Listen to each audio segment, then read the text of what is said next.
Hello, good evening my dear student. मैं आशा करता हूँ कि आप सभी स्वच्छ होंगे, अच्छे होंगे, खुशहाल होंगे और अपने टारगेट की तरफ आगे की ओर अग्रसर होंगे और अपनी नियमित पढ़ाई को जारी रख रहे होंगे। जैसा कि हमने अपने पहले 2 दिन पूर्व में मैंने एक वीडियो अपलोड किया जिसमें मैंने आपको बताया था सिलेबस के बारे में कि 12th एनसीईआरटी में ये जो सिलेबस होगा उसके अकॉर्डिंग किस किस प्रकार से प्रत्येक चैप्टर के अंक डिस्ट्रीब्यूट किए गए हैं। वो सारी चर्चाएं हमने पहले अपने पूर्व के एक वीडियो में कर चुके हैं। आज हम अपने सिलेबस को लेके कुछ बातें कर रहे थे, उसी के अनुसार हम सबसे पहले सिलेबस में से एक चैप्टर है हमारे रासायनिक बल गतिकी, उसके बारे में पढ़ते हैं। सबसे पहले हम केमिकल काइनेटिक्स यानी रासायनिक बल गतिकी जो होती है उसको केमिकल काइनेटिक्स कहा जाता है। ये जो मैं फ़िलहाल के लिए जो क्लास अपलोड कर रहा हूँ इससे सभी स्टूडेंट इंग्लिश मीडियम हो चाहे वो हिंदी मीडियम हो, दोनों ही प्रकार के यानी बोथ मीडियम स्टूडेंट्स क्या कर सकते हैं, अपने हैंड राइटिंग नोट्स बना सकते हैं और अपनी पर्टिकुलर एक नोटबुक इससे डालकर उसमें पूरे नोट्स तरीके से लिखे जा सकते हैं। क्योंकि मैं आप सभी को ये जो नोट्स लिखवा रहा हूँ पूरे तरीके से ही लिखवा रहा हूँ, प्रॉपर एक सीक्वेंस में लिखवाऊँगा। तो चलिए हम बात करते हैं सबसे पहले रासायनिक बल गतिकी, जिसे कहते हैं केमिकल काइनेटिक्स। हिंदी मीडियम के बच्चे हैं वो मेरी लैंग्वेज को सुनकर वीडियो की स्पीड को कम या ज़्यादा करके आराम से नोट्स बना सकते हैं, जबकि इंग्लिश मीडियम के लिए मैंने हैंड प्रिपेयर नोट्स यहाँ पे रखे हुए हैं। जब तक हमारे माइक सेट तथा जो वाइट बोर्ड है, कहने का मतलब है हमारा जो क्लासरूम है वो सेटअप नहीं हो जाता, तब तक हम इसी प्रकार से स्टडी करेंगे जिस आधार पे आज कर रहे हैं। बाकी लगभग 20 अगस्त या 25 अगस्त के आसपास जैसे ही हमारा वीडियो सेटअप हो जाएगा, क्लासरूम सेटअप हो जाएगा, माइक वगैरह जो भी चीज़ें हैं वो सारे जो इंस्ट्रूमेंट चाहिए वो मिल जाएंगे, उसके तुरंत बाद हम क्या करेंगे, वाइट बोर्ड पे प्रॉपरली वाइट बोर्ड पे और मार्कर से क्लास अपलोड करेंगे। उसी के साथ हम एक जूम ऐप डाउनलोड करेंगे जिसके माध्यम से आप ऑनलाइन या लाइव क्लास ले सकते हैं। आपको एक पर्टिकुलर टाइम बताया जाएगा कि इस टाइम पे ये क्लास होगी, आपको नोटिफिकेशन मिल जाएगा। लेकिन उसके लिए सबसे पहले ज़रूरी है कि आप हमारे इस एजुकेशन हब आरपीवाई सर के लिंक को अधिक से अधिक अपने साथीगण जो भी 11th या 12th या फाउंडेशन कोर्स की तैयारी कर रहे हैं उनमें डिस्ट्रीब्यूट करें, और अधिक से अधिक उन लोगों को सेंड करें और उनको बोलें कि वो उसको सब्सक्राइब और बेल आइकन ज़रूर दबाएं, ताकि जो भी नोटिफिकेशन होगा, जब भी लाइव होगा तो उनके पास मैसेज जाएगा और वो लाइव क्लास भी अटेंड कर सकते हैं। और साथ में ये ध्यान रखना है कि आपको जितने भी वीडियो डाले जाएंगे या अपलोड किए जाएंगे सभी को प्रॉपर पूरे वे में आपको कम्प्लीटली देखना है, क्योंकि इसी के माध्यम से आपको नोट्स बनाने हैं। फ़िलहाल के लिए आपको मैं केमिस्ट्री की क्लासें प्रोवाइड करवा रहा हूँ एजुकेशन हब आरपीवाई सर चैनल पे, लेकिन धीरे धीरे मैंने एक मन में एक और आइडिया है, यानी एक और मैंने प्लान किया है जिसके तहत मैं आपको फिजिक्स और बायो की क्लासें भी साथ में प्रोवाइड करवाऊँगा। तो मेरा अभी डिस्कशन कंप्लीट हुआ नहीं है, काफ़ी जो मेरे साथीगण टीचर हैं उनसे डिस्कशन चल रहा है। जैसे ही डिस्कशन कंप्लीट हो जाता है तो आपको मैं फिजिक्स और बायो की क्लासें भी इसी चैनल यानी इसी हमारे एजुकेशन हब आरपीवाई सर चैनल पर प्रोवाइड करवाऊँगा। और प्रॉपर एक वे में ब्लैक बोर्ड, वाइट बोर्ड और ब्लैक इंक वाले मार्कर से सारी क्लासें होंगी, और आप ऑनलाइन भी कोई भी डिस्कशन करना हो, किसी भी प्रकार का डाउट हो तो पूछ सकेंगे। साथ में आपको मीटिंग ज्वाइन करनी है जूम ऐप पे,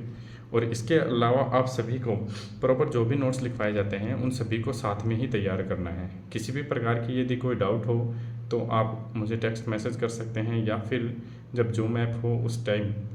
लाइव क्लास के दौरान भी आप अपना क्या कर सकते हैं, अपना जो भी डाउट है वो क्लियर कर सकते हैं। किसी भी क्वेश्चन से संबंधित प्रॉब्लम हो तो आप उस प्रश्न को मेरे साथ शेयर कर सकते हैं, मैं आपको उसका सॉल्यूशन प्रॉपर बता के या लिख कर कैसे भी आपको सेटिस्फाई करेंगे, आपके क्वेश्चन का आंसर दिया जाएगा। चलिए हम बात करते हैं रासायनिक बल गतिकी। देखो, रासायनिक बल गति के अंतर्गत हम जनरली क्या पढ़ेंगे, हम इन चीज़ों को पढ़ेंगे कि कोई रासायनिक अभिक्रियाएं, हम देखते हैं हमारे चारों तरफ इन्वायरमेंट में काफ़ी रिएक्शन होते हैं। कोई रिएक्शन है वो जल्दी संपन्न होती है, यानी कुछ सेकंड में कंप्लीट हो जाती है। कुछ रिएक्शन ऐसी भी होती हैं जो काफ़ी लॉन्ग पीरियड ऑफ टाइम में कंप्लीट होती हैं। जैसे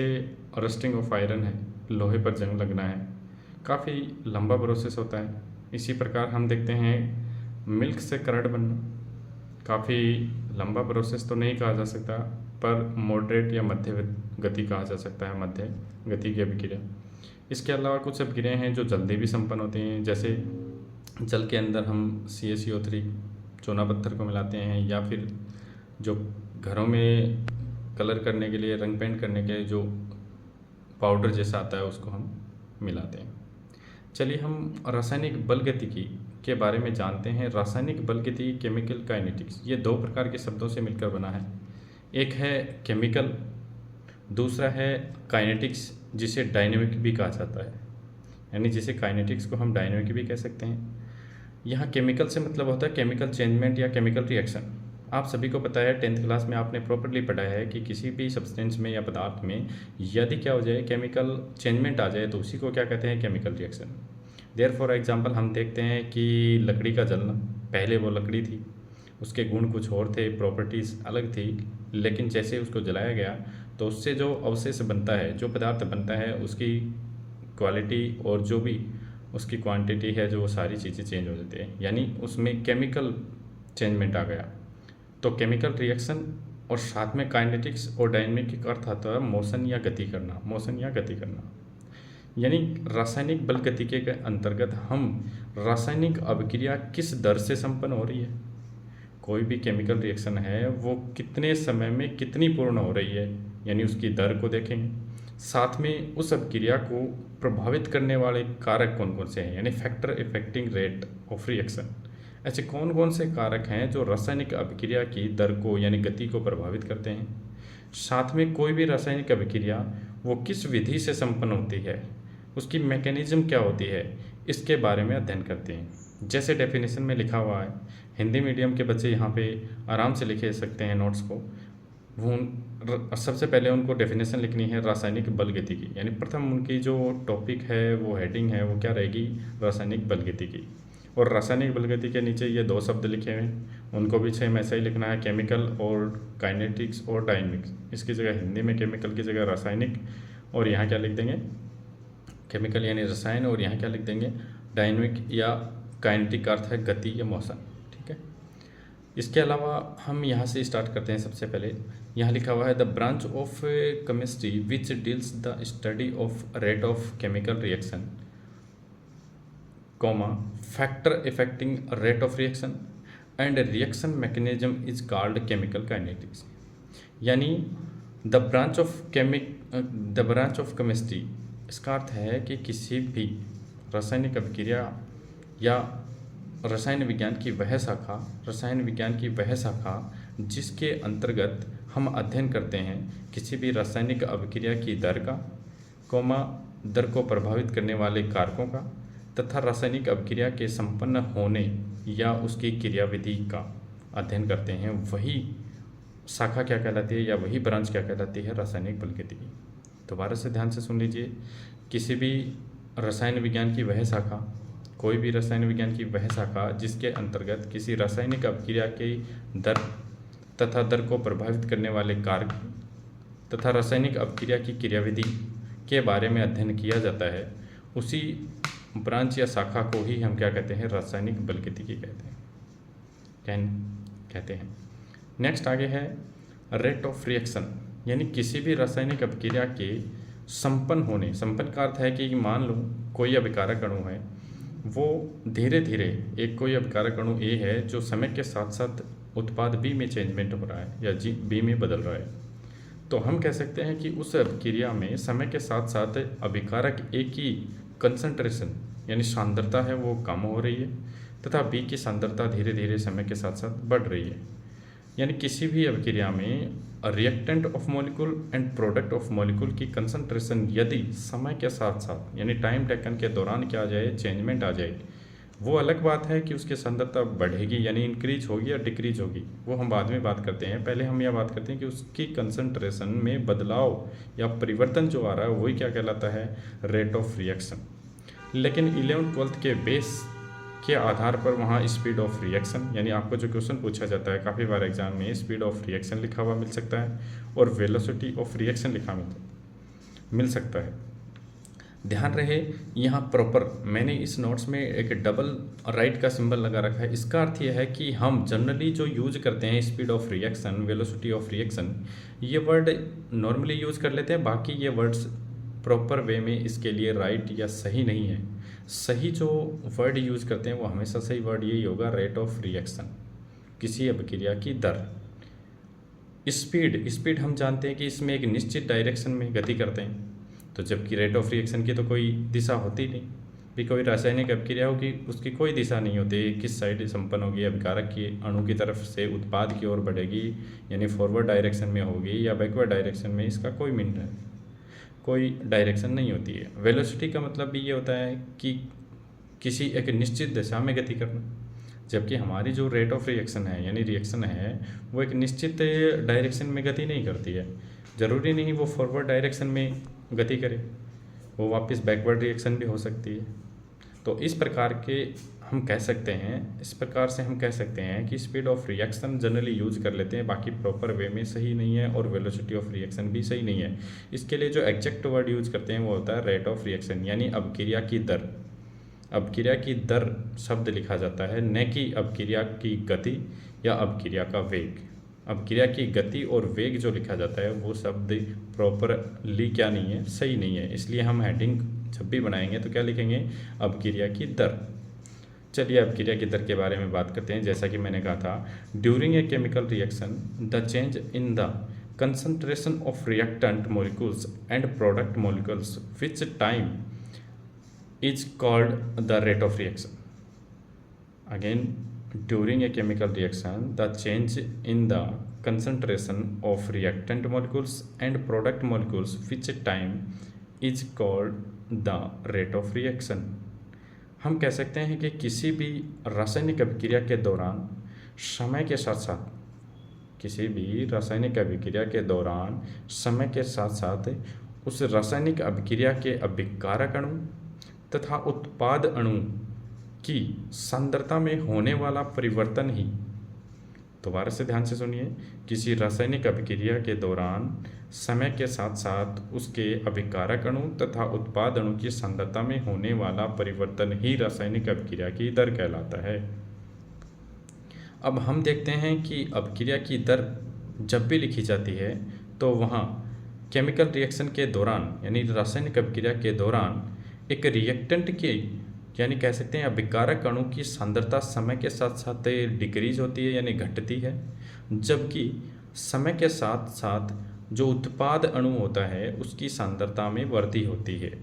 इसीलिए हमेशा जब भी रेट ऑफ रिएक्शन रासायनिक अभिक्रिया की दर को लिखा जाता है तो सबसे पहले जो रेट ऑफ रिएक्शन होती है किसकी, अभिकारक अणु की, उससे पहले नेगेटिव यानी ऋणात्मक चिन्ह लगाया जाता है, और जबकि रेट ऑफ रिएक्शन किसके लिखेंगे, उत्पाद अणु की यानी प्रोडक्ट मॉलिक्यूल की, तो वहाँ पर पॉजिटिव साइन होता है। अर्थात वहाँ पे जो नेगेटिव सिंबल होता है वो इस बात को दर्शाता है कि जैसे जैसे अभिक्रिया संपन्न आगे बढ़ती है समय के साथ साथ वैसे ही रिएक्टेंट ऑफ मॉलिक्यूल्स की जो कंसंट्रेशन होती है वो डिक्रीज होती है। ध्यान रहे यहाँ नेगेटिव सिंबल का अर्थ ये नहीं है कि उसकी सांद्रता माइनस में है, यहाँ नेगेटिव अर्थ का ये है, नेगेटिव सिंबल का अर्थ ये होता है कि रासायनिक अभिक्रिया जैसे जैसे समय के साथ आगे बढ़ेगी अभिकारक अणु की सांद्रता डिक्रीज होगी यानी कम होती जाएगी, जबकि उत्पाद अणु की सांद्रता बढ़ती ही जाएगी। चलिए इसको जनरली एक नॉर्मल एग्जांपल से समझते हैं। हम देखते हैं कि रात के समय जब हम घर में दूध के अंदर कर्ड या दही को डालते हैं तो हम देखते हैं कि रात के समय दूध की कंसंट्रेशन यानी दूध ज़्यादा होता है, उसमें किसी भी प्रकार का खट्टापन नहीं होता है, वो केवल क्या रहता है, दूध रहता है। लेकिन जैसे जैसे समय व्यतीत होता है हम उसके अंदर कर्ड डालते हैं तो सुबह तक वो क्या हो जाता है, कर्ड बन जाता है, टोटली क्या बन जाता है, दही बन जाता है। इसका अर्थ है कि समय के साथ साथ दूध की कंसंट्रेशन सांद्रता घटती गई और दही की सांद्रता बढ़ती गई, इसीलिए सुबह हमें पूर्ण रूप से टोटली रूप से क्या मिला, दही मिला। इसी प्रकार और भी देख सकते हैं, जैसे हम चाय बनाते हैं तो चाय के लिए हम पानी वगैरह, दूध वगैरह जो भी लेते हैं उसमें चाय पत्ती, शुगर वगैरह और कुछ भी मटेरियल डालते हैं, जो भी मटेरियल हम डालते हैं तो प्रारंभ में उसकी सांद्रता ज़्यादा होती है, लेकिन जैसे जैसे समय व्यतीत होता है तो उसकी सांद्रता क्या होती है, कम होती जाती है और एक चाय का सॉल्यूशन तैयार होता है, यानी चाय बनकर तैयार हो जाती है। इसी प्रकार एक रस्टिंग ऑफ आयरन देख सकते हैं हम कि पहले हमारे पास जब हम लोहे को हम लेके जाते हैं तो आयरन को लेके आते हैं, जनरली हम जब विंडोज़ लगाते हैं, खिड़कियां लगाते हैं तो हम देखते हैं कि वहाँ पर लोहा जो होता है उसकी कंसंट्रेशन पहले ज़्यादा रहती है, लेकिन जैसे समय के साथ साथ उस पर रस्ट लगना स्टार्ट हो जाता है तो धीरे धीरे जो जंग है, रस्ट है, उसकी क्वांटिटी बढ़ती जाती है, यानी कंसंट्रेशन बढ़ती जाती है, लेकिन लोहे की सांद्रता क्या होती है, कम होती जाती है। तो इसी आधार पर हम रेट ऑफ रिएक्शन को समझ सकते हैं कि समय के साथ साथ अभिकारक अणु की सांद्रता घटेगी, जबकि उत्पाद अणु की यानी रिएक्टेंट ऑफ मॉलिक्यूल्स की कंसंट्रेशन क्या होगी, डिक्रीज होगी, जबकि रिएक्टेंट ऑफ प्रोडक्ट्स की मॉलिक्यूल्स की जो कंसंट्रेशन है वो क्या होगी, इंक्रीज होगी। ठीक है, तो ध्यान रहे कि वहाँ माइनस चिन्ह लिखा है, उसका अर्थ ये नहीं है कि सांद्रता ऋणात्मक है, उसका अर्थ ये है कि समय के साथ साथ सांद्रता घट रही है, किसकी, अभिकारक अणु की, जबकि उत्पाद अणु की सांद्रता समय के साथ साथ बढ़ती है, इसलिए वहाँ पॉजिटिव सिंबल यूज किया जाता है।